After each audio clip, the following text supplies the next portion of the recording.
Olá, eu sou o Nicolas, eu sou aluno do Instituto Federal Sul-Rio-Grandense FISU Campus Lajeado e vou relatar aqui no vídeo um pouco de como foi a trajetória minha e dos meus colegas, Maria, Renan e Gabriel, juntamente ao professor mestre Ednardo Lima. Olá, nós somos os alunos do Instituto Federal Sul-Rio-Grandense do Campus Lajeado e nós estamos participando da OBRAC de 2023, a fase 2, etapa 2.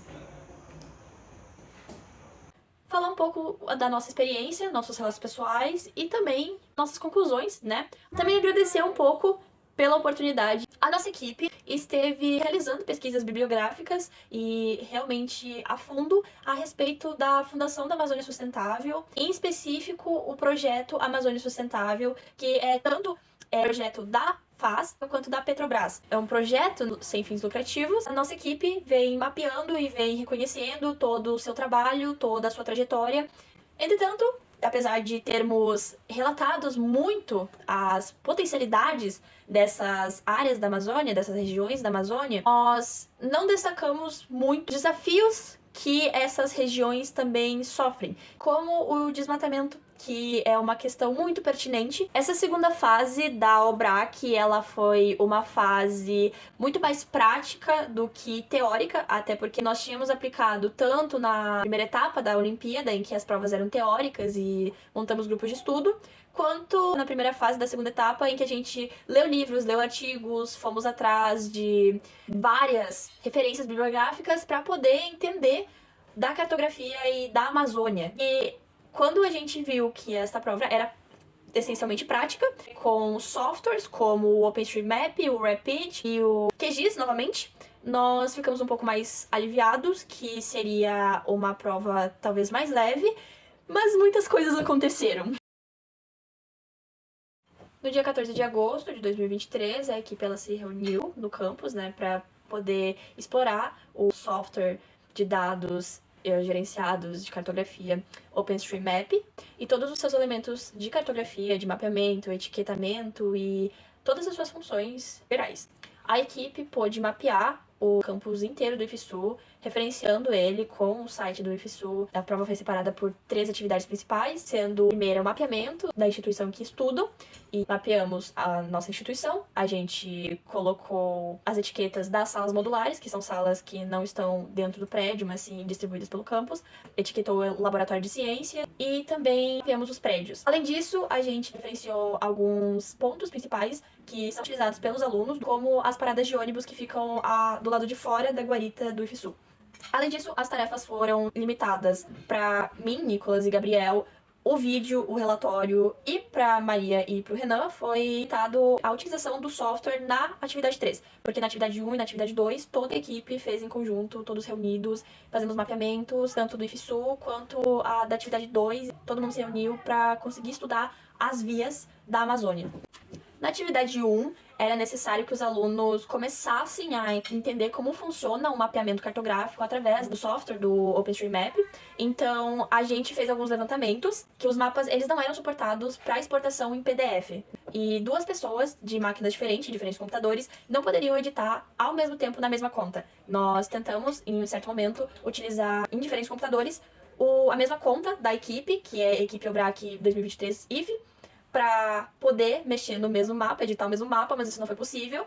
E tudo que era registrado necessitava de referências linkadas. A gente precisou ir atrás dessas referências, como a do IF, o próprio site do governo. Elas eram essencialmente publicadas no momento que você salvava. E a gente observou isso uma semana depois de ter utilizado o site como meio de estudo, em que a gente mapeou nossas próprias casas. Apesar de a gente não ter colocado no site nossas informações, elas foram coletadas e foram salvas.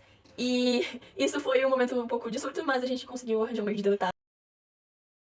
A segunda parte da prova, a atividade 2, exigia que a gente voltasse um pouco na primeira fase da segunda etapa da Olimpíada, em que a gente fez um estudo bibliográfico sobre algumas potencialidades da Amazônia. Com a nossa fundamentação teórica, a gente observou neste objeto de estudo a grande contribuição ambiental, educacional, empreendedora e de saúde do projeto da Amazônia Sustentável pela fase Petrobras e a sua promoção de maior qualidade de vida às comunidades indígenas, ribeirinhas e periféricas da região amazônica. O projeto consiste em valorizar os residentes de 5 unidades de conservação no estado da Amazônia.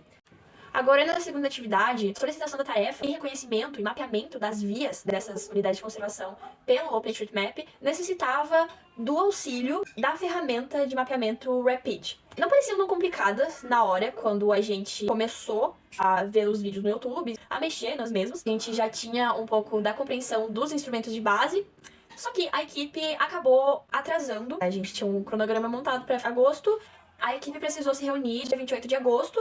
Identificaram, nesse momento, localidades pelo Google Earth, que foi a plataforma que a gente melhor conseguiu utilizar e aproveitar para poder enxergar no Rapid, no OpenStreetMap, as nossas unidades de conservação selecionadas. Assim que a gente terminou a segunda atividade, nós concordamos de forma unânime que estava tudo encaminhado. A gente dá início à última fase, a atividade 3, em que a gente precisava fazer um relatório, um vídeo e um mapa final sobre as 5 unidades de conservação, mapeando as suas vias, mapeando os seus desafios e as suas potencialidades.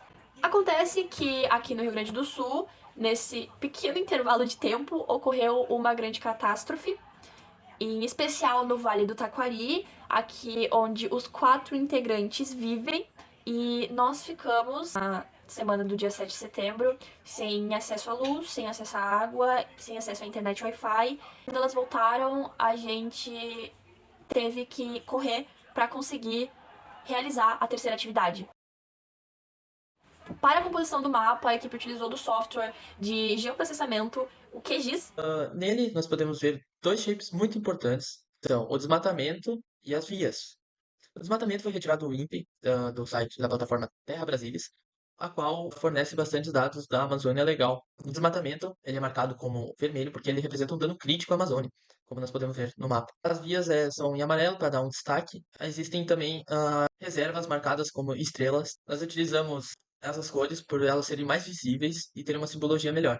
E o nosso objetivo principal era apresentar os grandes contrastes entre as zonas desmatadas e as zonas de preservação ambiental. A gente pode alegar que o mapeamento realizado pela equipe ele possui um caráter bastante político quanto à preservação ambiental.